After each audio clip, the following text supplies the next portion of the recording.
Bonjour à tous et bienvenue à CAP 2025, émission dédiée à un sujet crucial pour l'avenir politique de la Côte d'Ivoire. Les défis de la révision de la liste électorale de 2024 en vue de l'élection présidentielle de 2025.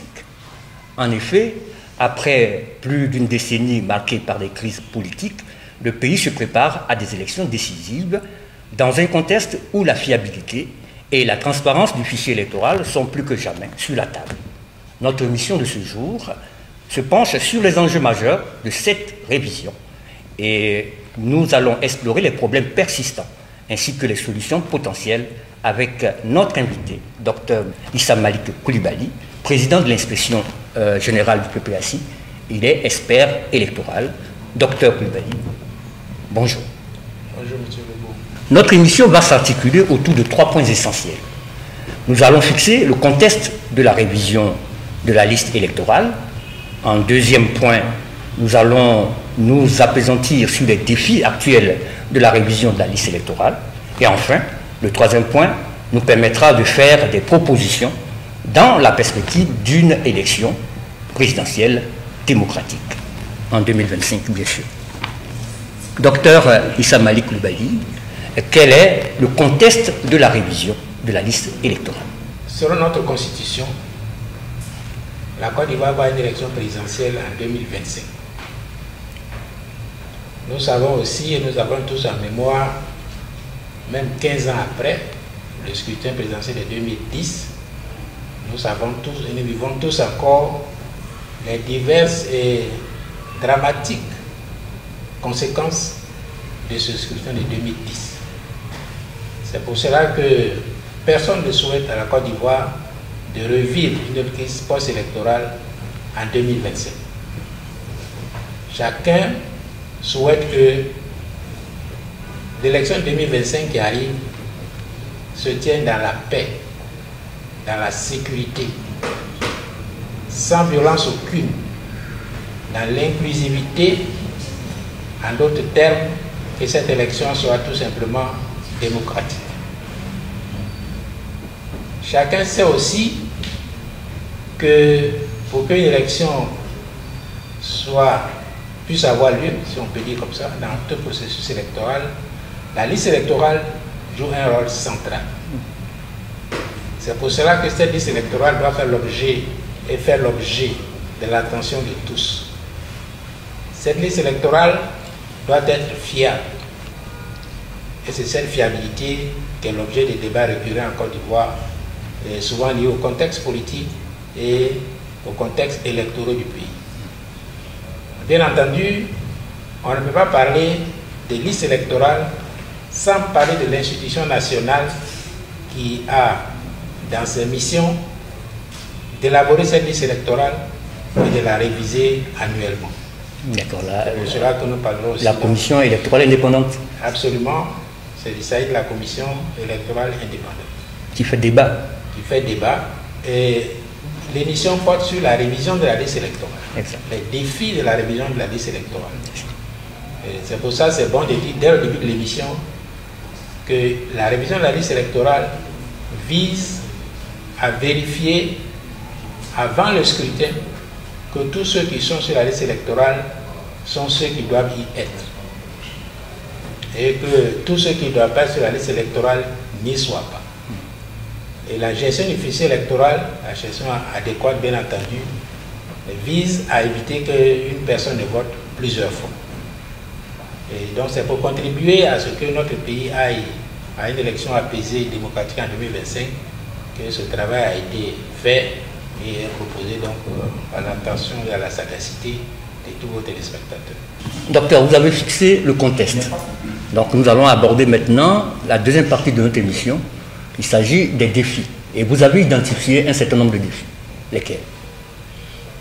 Effectivement, nous avons dans ce travail essayé de démontrer que quand on parle de révision de la liste électorale, ce qu'on entend comme revendication des partis politiques et de la société civile, c'est la question de la durée de la révision. La revendication vise à faire en sorte que la révision soit, on va dire, plus longue. C'est une revendication légitime. Mais dans ce travail, on va vous démontrer que ce n'est pas suffisant d'avoir seulement un délai à rallonger. Il y a de nombreuses autres questions qu'il faut régler si on veut aller à des élections démocratiques sur une liste électorale consensuelle. Par exemple, la première question qu'il faut régler, et ça tout le monde le sait, et le règlement de cette question est purement incompréhensible. Il s'agit de la réinscription du nom du président Laurent Gbagbo sur la liste électorale. Il s'agit aussi de la persistance d'irrégularités et de fraudes que nous avons constatées et dont la CEI est informée. Et ça, sur l'année 2003. Il s'agit aussi de regarder comment le contentieux électoral a été géré en 2023 au regard des dispositions du Code pénal. Après, vous avez la question de la carte nationale d'identité, son obtention et son utilisation à des visées électorales. Vous avez aussi la révision du Code électoral au regard des recommandations de la CEDEAO. Vous avez le fait que les électeurs ont été identifiés de façon biométrique en 2023. Vous avez la fraude sur les documents administratifs. Et là, c'est tous les documents qui sont concernés. La carte d'identité, le certificat de nationalité, les passeports. Vous avez aussi la question de l'audit de la liste électorale. Et ce sont ces questions-là qui nous ont paru intéressantes de regarder au cours de ce travail, pour qu'on se rende tous compte qu'il y a beaucoup de travail qu'on doit tous faire consensuellement pour avoir une liste électorale qui nous permet de faire des élections apaisées. Docteur Issa Malik Coulibaly, vous avez identifié les différents défis. Et pour une meilleure compréhension, nous allons les passer en revue un à un. Le premier défi, c'est la réinscription du président Laurent Gbagbo sur la liste électorale. Qu'en est-il? Ce qu'il en est, tout le monde le sait. Tout le monde sait qu'en septembre 2020, la Cour africaine des droits de l'homme et des peuples a pris une décision dans laquelle elle a ordonné, et je vais citer ce qui est écrit. Allez-y. Ordonnant à la Côte d'Ivoire de prendre toutes mesures nécessaires en vue de lever immédiatement tous les obstacles empêchant le requérant, dont le président Laurent Gbagbo, de s'enregistrer sur la liste électorale afin de participer au scrutin et de suspendre la mention de la condamnation pénale du casier judiciaire. Ça, c'est en 2020. Ça fait 4 ans que cette décision a été prise. Et jusque-là, elle devait être mise en œuvre immédiatement par l'État de Côte d'Ivoire. Ce qui n'a pas été fait. Elle a été prise par une cour juridictionnelle qui est au-dessus des juridictions nationales. Et la Côte d'Ivoire, à laquelle pour la Côte d'Ivoire appartenait à cette époque. Mais elle s'est retirée. Oui, mais c'est après. Donc c'est même un an après que le retrait est effectif. Mais la décision devait s'appliquer immédiatement. Donc moi je ne peux pas comprendre que cette décision, 4 ans après, ne soit toujours pas appliquée. D'accord. Mais donc vous espérez que cette réinscription se fasse maintenant? Ce n'est même pas une question d'espérer. C'est un droit pour le président. C'est une injonction, c'est un ordre qui a été donné à la Côte d'Ivoire. L'ordre doit être exécuté. Mais ce n'est pas la seule décision en Côte d'Ivoire qui a été prise et qui n'a pas été exécutée. Donc ça, je ne connais pas d'autres décisions. Mais en tout cas, celle-là me préoccupe énormément. Elle préoccupe tout le monde. Parce que tout le monde voit que ce pays ne respire pas à cause de ça. D'accord. Ok, on va passer au deuxième point, la régularité de la révision. Alors, sur ce point, vous savez aussi que le code électoral, dans les missions confiées à la commission électorale indépendante, inscrit que cette commission doit faire chaque année la révision de la liste électorale. Chaque année? Chaque année. C'est une révision annuelle. Mais en 2023, nous n'avons pas fait de révision. Et le but de la révision de la liste électorale annuellement, c'est de prendre en compte toutes les modifications qui sont intervenues sur la liste électorale. C'est-à-dire, les personnes décédées, il faut les retirer, les nouveaux majeurs, il faut les inscrire, les personnes sur lesquelles il y avait des choses à corriger, il faut le faire, et ça annuellement. Malheureusement, nous avons constaté que la dernière révision, s'est déroulée sur 2022 et 2023. Mais d'après le décret qui a été fait par le président sur cette question, cette révision ne concernait que l'année 2022. Ça veut dire que nous sommes allés aux élections locales en 2023 avec une liste électorale qui n'a pas été révisée en 2023. Et vous voyez qu'on annonce une révision électorale de nouveau. Vous voyez que nous sommes en septembre. En septembre, c'est pas encore fait. Ça n'a pas encore démarré. Il est fort probable que ça va se dérouler sur 2024 et 2025. Et il est fort probable qu'on ira à l'élection présidentielle 2025 avec une liste électorale qui n'aura pas été révisée en 2025. On aura donc 2 années de retard en matière de révision de la liste électorale.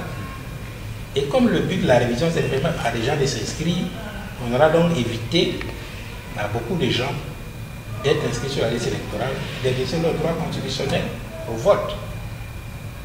D'accord.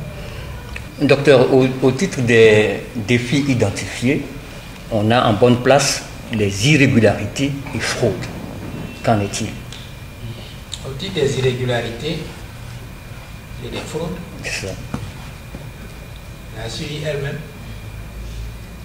a les informations à sa disposition. Puisque sur cette liste-là, CEIF a démontré que c'est quoi déjà? 759 000 électeurs sont sur la liste électorale alors qu'ils ne remplissent pas les conditions pour y être. Notamment les conditions de l'article 7 du Code électoral.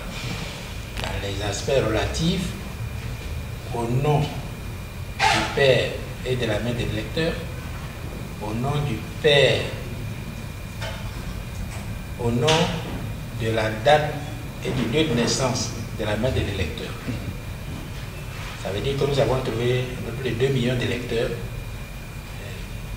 qui sont soit sans père, soit sans mère, soit sans les deux. Mais dans tous les cas où la date et le lieu de naissance de la mère n'est pas. Alors que ces dispositions sont contenues dans le code électoral. Et que la liste électorale doit être conforme aux dispositions du code électoral. Plus de 2 millions d'électeurs. Nous avons trouvé aussi qu'il y a à peu près 5 millions d'électeurs sont des centenaires. Ils ont plus de 100 ans. Sur cette liste-là? Sur cette liste. L'espérance de vie en Côte d'Ivoire, c'est 40 ans maintenant. Avoir à peu près 5 000 personnes qui ont plus de 100 ans, c'est pour le moins curieux. Nous avons trouvé aussi que de nombreuses personnes décédées sont sur la liste électorale. Il y en a qui sont célèbres. Il y en a qui sont les plus nombreux, sont anonymes. On a dans nos équipes des gens dont les parents sont décédés, ils ont fait les cérémonies, mais les parents sont sur la liste électorale. Et en ce qui concerne les cas de fraude, nous avons trouvé sur la liste de 2023 plus de 8 000 électeurs qui sont sous la même identité. Ils ont le même nom, ils ont le même prénom. Et on a trouvé 1 982 902 électeurs qui partagent le même père ou la même mère et qui sont sur la liste électorale. Bon, ça, biologiquement, tout le monde sait que c'est impossible.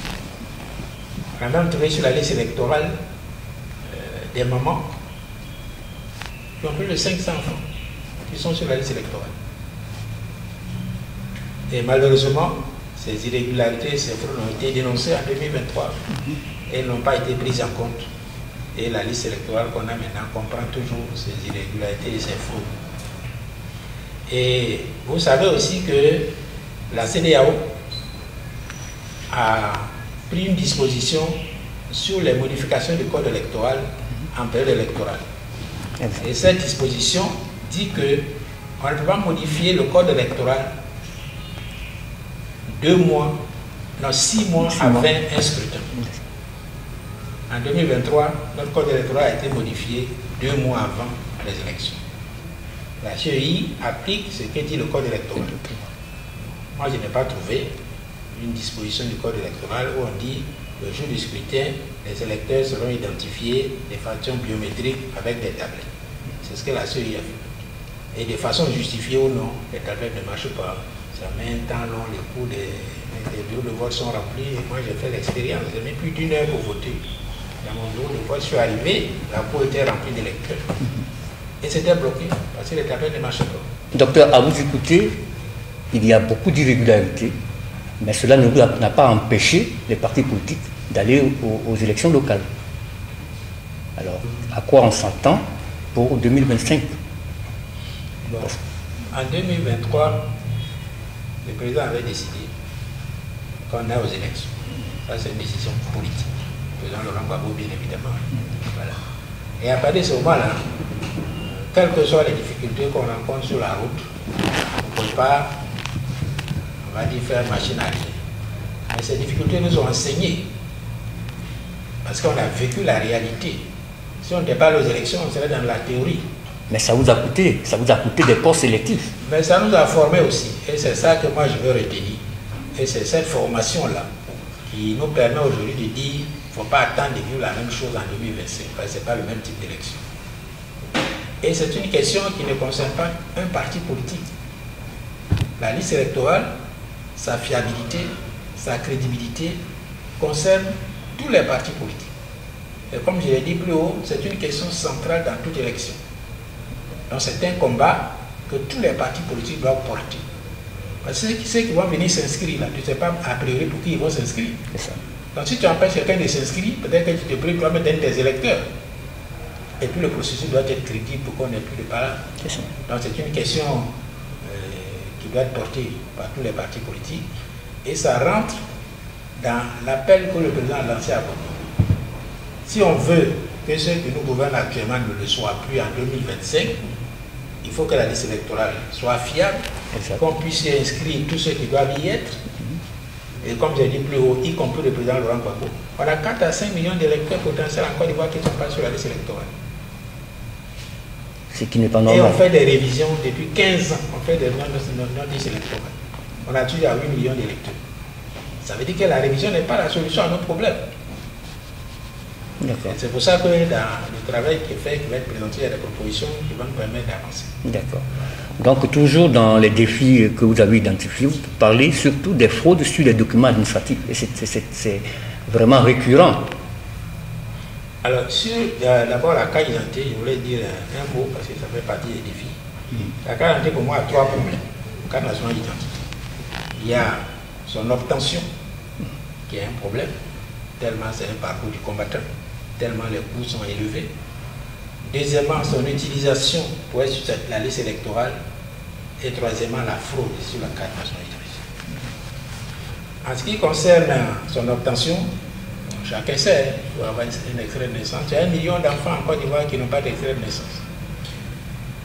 Et on a 4 à 5 millions de personnes qui ont un extrait, qui ont l'aide d'aller s'inscrire, qui ne sont pas inscrits. Mais des audiences pour eux ont été organisées par rapport à ce problème. En tout cas, si vous regardez les résultats, on en est toujours à une liste électorale où il y a beaucoup de gens qui doivent s'inscrire. Donc je vais dire simplement que pour avoir la carte nationale d'identité, il y a un parcours du combattant. Exact. Maintenant, quand vous l'avez, si vous voulez vous inscrire sur la liste électorale, vous ne pouvez pas, parce qu'il y a certaines mentions qui sont exigées sur la liste électorale qui ne sont pas sur la carte d'identité actuelle. Sur les cartes d'identité précédentes, vous avez la filiation des gens dont l'identité est marquée sur la carte. Maintenant, il n'y a plus de filiation. La liste électorale impose une filiation. Donc, vous vous battez pour avoir une carte électorale, elle vous coûte cher, elle vous prend beaucoup de temps, mais si c'est pour aller voter, elle est inutile pour vous. Et puis, troisième élément, la fraude. La presse a rapporté qu'on a attrapé, je crois, à l'ouest, une dame qui avait 500 000 cartes de nationale d'identité. 500 000 cartes nationales d'identité, c'est plus que la population de Koro. Oui. C'est la 3e ville de Côte d'Ivoire. Après Abidjan et Boaké. À croire qu'il y a tout un réseau pour... À l'évidence, il y a un réseau. Et comme c'est des non-nationaux qui ont cette carte, mais ils peuvent s'inscrire sur la liste électorale, ils ont le papier, qu'est-ce que vous allez faire? Et si s'inscrire, c'est pour voter. Oui. Donc vous allez avoir, si on ne fait pas attention, un changement de notre corps électoral. Et vous allez avoir des responsables de chez nous qui vont désigner ceux qui ne devraient pas les désigner. Et ça, c'est une question vraiment qui doit préoccuper tout le monde. Il y a aussi le problème de l'audit, plutôt. Le problème de l'audit. L'audit, Oui. de mon point de vue, sur l'expérience des autres pays, est une initiative gouvernementale. Ça. Qui peut être mise en œuvre par la CEI ou par une institution avec laquelle on fait un contrat, mais à qui on donne les termes de référence, qu'on choisit de façon transparente et dont on valide les résultats de façon consensuelle. Et après, on prend les mesures qu'il faut pour appliquer les recommandations qui sont sorties de l'audit. Beaucoup de pays l'ont fait. La Guinée l'a fait, la RDC l'a fait, le Bénin l'a fait, Le Ghana l'a fait, le Burkina. l'a fait, Mais pourquoi le nous, on Sénégal ne le fait pas? l'a fait. Pourquoi on ne le fait Et moi, je considère que c'est plutôt une opportunité qu'il faut saisir pour qu'on avance. Et je ne comprends vraiment pas pourquoi il y a des réticences, sauf si les gens ont des choses à cacher et qu'ils craignent que l'audit révèle cela. Mais en réfléchissant comme ça, on ne pense pas à la Côte d'Ivoire. Docteur, il y a une question récurrente. La question des morts sur la liste électorale ivoirienne. Et je me souviens bien, au cours d'une émission, le président de la CEI a dit que les morts, leur présence sur notre liste électorale n'a pas d'incidence sur les résultats des élections. Qu'est-ce que vous en dites? Moi, je vais rappeler simplement que enlever les morts sur la liste électorale, ça rentre dans le processus de la révision électorale. Et c'est une attribution de la CEI qui est dans le code électoral. La CEI n'a qu'à appliquer sur un point, c'est que si eux pensent que ça ne gêne pas, pourquoi ils ont écrit au ministère de l'Intérieur pour avoir la liste des personnes décédées? Il ne fallait pas le faire. Maintenant, moi je pense que c'est la méthode peut-être qu'il faut regarder à nouveau. Quand quelqu'un naît, il a une extrait de naissance, on l'inscrit à l'état civil. Il a une existence légale, si on peut dire. Mais quand il décède, c'est la même chose. Il a un certificat de décès. Et le certificat de décès est donné par un médecin, donc par le ministère de la Santé. Donc la CEI, au lieu de s'adresser au ministère de l'Intérieur seul, devait s'adresser au ministère de la Santé également.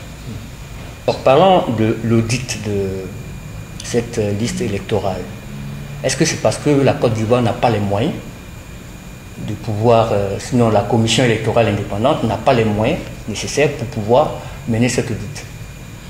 À mon avis, ce n'est pas une question de ressources financières pour la Côte Pourquoi? d'Ivoire. Vous savez, pays, si on veut faire les choses, on peut avoir les ressources pour le faire. Par exemple, la liste électorale dont on parle maintenant en termes de révision, la CEI dans son budget a 12 milliards chaque année pour faire la liste électorale. 12 milliards. Et ça, je n'inclus même pas l'appui des partenaires qui viennent aider la Côte d'Ivoire pour qu'on puisse avoir une liste électorale qui atteigne les 12 millions qu'on est en train d'attendre sur notre liste électorale au regard de notre population, comme a indiqué le RHGP en 2011. Donc pour moi, ce n'est pas une question de ressources, c'est une question de volonté politique, c'est une question d'amour pour ce pays, mais c'est une question aussi de démocratie. C'est bien d'identifier, d'en parler, de relever les défis, mais il faut faire des propositions et c'est ce qui manque le plus à la classe politique en Côte d'Ivoire. Les irrégularités, les fraudes sont connues. Si c'est en rapport avec le fait que la CEI n'a pas les éléments pour les corriger, l'ONESI a les éléments. D'accord. Donc la collaboration de ces deux outils de l'État peut permettre de corriger cet aspect-là. Et même les nouvelles inscriptions qu'on va faire, la collaboration entre ces deux institutions peut éviter que les cartes d'identité que les gens auront du mal à voir ne soient pas utilisés. Parce qu'on nous dit que les éléments qui manquent sont sur la puce. Bien sûr. Mais quand vous allez vous enrôler, l'agent qui est là n'a pas de terminal pour lire votre puce. Donc si on leur met à disposition des puces, au moins cette question peut être réglée. L'institution en Côte d'Ivoire qui s'occupe de la liste électorale, c'est bien la commission électorale indépendante. Oui. Est-ce qu'avec toutes ces irrégularités que vous avez constatées, identifiées, est-ce qu'il y a lieu de toucher à cette commission électorale indépendante?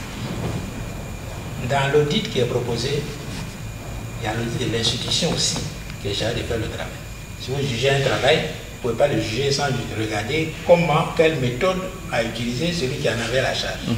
Peut-être c'est ça qui fait peur. Si on a l'état actuel des choses, la CEI actuelle, qui est une série de partis politiques, montre sa partialité dans sa composition, dans son organisation et dans son fonctionnement. Ça au plan central et au niveau régional. Et ça, on l'a vécu. Donc cette CEI-là, comme a dit le président Laurent Gbagbo, n'a plus de crédibilité. Donc, il nous faut donc, pour la Côte d'Ivoire, une nouvelle CEI dans laquelle il n'y a plus de partis politiques. Il y a des pays qui ont cette expérience. Et ça marche. Pourquoi on ne le ferait pas ici? Et vous pensez qu'actuellement on peut le faire à quelques mois des élections de 2025? Toutes les propositions qui ont été faites, il faut quand même se souvenir qu'en 2000, en 10 mois, la Côte d'Ivoire a écrit une nouvelle constitution, a fait un référendum, a fait une liste électorale et a fait d'élections présidentielles. Donc on a le temps de faire ça, si on a la volonté de le faire. D'accord. Au regard de toutes les irrégularités qui sont ici et qui sont démontrées, la Côte d'Ivoire doit décider de faire un nouveau recensement électoral. D'accord. Refaire une liste électorale. On l'a fait en 2000. On l'a fait en 2010. C'est-à-dire tous les 10 ans. Là, ça fait bientôt 15 ans qu'on n'a pas fait. Et ça fait 15 ans qu'on révise ou qu'on doit réviser. Et ça ne marche pas parce que personne n'a confiance à la liste électorale. Donc si on règle les questions dont on vient de parler, et certainement d'autres aussi, on va refaire la liste électorale avec les documents qu'il faut, la concordance dans les différents documents. On va rendre gratuit l'accès aux documents qui sont nécessaires, à la carte d'identité notamment, pour que ça ne soit pas un obstacle à l'inscription des gens sur la liste électorale. L'élection doit être inclusive, et notamment le président Laurent Gbagbo ne doit pas être éliminé pour des raisons politiques, parce qu'à l'évidence, à ça que ça ressemble. Après, les candidats font campagne, celui qui gagne est félicité par tout le monde, et la Côte d'Ivoire va se réveiller en joie, contrairement à ce qui se passe dans ce pays depuis de très très nombreuses années, lorsqu'on parle d'élection présidentielle. Merci, docteur. Nous arrivons à la fin de notre émission. Nous avons discuté des défis importants auxquels fait face la révision de la liste électorale en Côte d'Ivoire. Des solutions ont été proposées pour améliorer ce processus et des perspectives pour l'élection présidentielle de 2025 et la stabilité politique en Côte d'Ivoire. Espérons que les réformes nécessaires seront mises en place pour assurer une élection présidentielle libre, inclusive et démocratique en 2025. Bonne journée à tous. Rendez-vous est pris pour un autre numéro de CAP 2025. Merci et au revoir. Veuillez tout simplement vous abonner et activer la cloche de notification pour ne rien rater. Retrouvez KDV Africa sur YouTube, Facebook, TikTok.